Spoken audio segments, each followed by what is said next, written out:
सबों के चरणों में मेरा प्रणाम।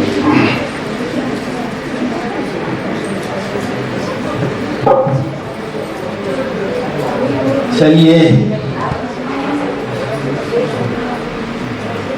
अपनों से अपनी बात कहा जाए और गुरु के संबंध में कुछ हम कहें, कुछ आप कहें, हमसे आप सुनिए, आपसे मैं सुनूं, यही तो है। इसी विधा को हम लोग कहते हैं शिव चर्चा।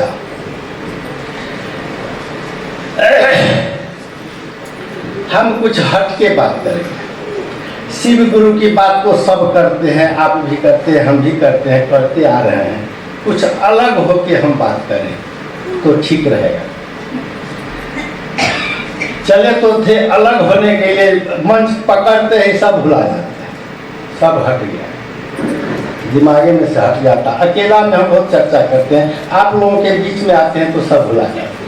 इसलिए कि जो मैं देखता हूँ आप लोगों को, जो मैं देख रहा हूँ, मैं अपने में मैं दिख नहीं रहा, वो मेरा नजरिया है। जो मैं आपको देख रहा हूँ, मैं अपने में दिख नहीं रहा। जिस दिन मैं दिख जाऊं अपने में, तो मैं अपने को धन्यवाद समझूंगा। और भाग्य आप लोगों के बीच में आने का मौका मिला, यह गुरु की दया है। गुरु के तरफ आपका मुखारबिंद जो आप जो मेरे तरफ देख रहे हैं, मुझे वह अग्रसर कर रहा है गुरुमुख होने के लिए, गुरु के तरफ गुरु के दिशा में ले चलने के लिए। इसके लिए मैं आप लोगों को बहुत बहुत आपका आभारी हूँ। देखिए, मैं थोड़ा सा कुछ कह देना चाहता हूँ। हम भी बहुत जाते हैं, सुनते हैं, बहुत लोगों की बात को मैं सुनता हूँ। अभी राजनाथ भाई ने भी कहा, राम प्रकाश भाई ने जो कहा बिल्कुल सही है कि जिस दिशा में हम लोग चलते हैं गुरु कार्य के तरफ, जिस मानसिकता में चले हैं, थोड़ा सा बाधक बनता है, थोड़ा सा रोड ब्रेकर कुछ ज्यादा चलता है। साहब की बात शायद हम लोग नहीं समझ पाते हैं। इन्होंने क्या कहा, किधर जाने की कोशिश किए, ले जाने की कोशिश, क्या हम और आप उस दिशा में चल रहे हैं? शायद हम उस दिशा में नहीं चल रहे हैं। कुछ बातें हैं जो हम लोगों को थोड़ा सा अवरोधक का काम कर देता है। साहब ने बिल्कुल सब पन्ना खोलकर हम लोगों के बीच में बता दिया है कि सिर्फ और सिर्फ शिव को पकड़ो, शिव के दिशा में बढ़ जाओ, शिव को अपना गुरु बना लो।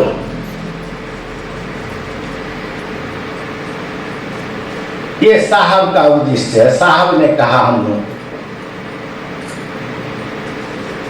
मैं एक दो बातें और कहना चाहता हूं। गुरु के तरफ ले जाने के लिए साहब प्रेरित कर रहे हैं हमको कि शिव को अपना बनाओ, जबकि हमारा अपना है जगत, मेरा अपना है बाल बच्चा, अपना धन दौलत, तो मैं शिव के तरफ कैसे जाऊं? नहीं जा पाता हूं।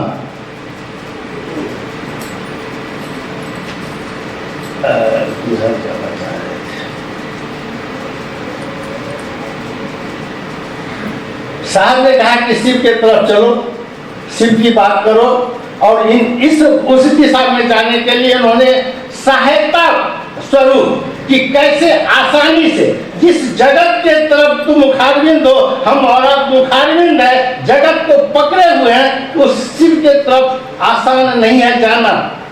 अभी सीमा गुरु महान ने कहा बहुत पहले कि अध्यात्म बहुत भारी है, अध्यात्म जाना कठिन है, अपने आप को जानना बहुत कठिन है। जाना कैसे जाएगा? जब गुरु मिल जाएंगे ना, तो बहुत रुआ की फुहा की तरह आसान है। साहब ने यही कहा कि उस शिव को, जिस परमात्मा को आप जानते हैं, उसको आप पकड़ लीजिए, आसान हो जाएगा अपने आप को जानने के लिए।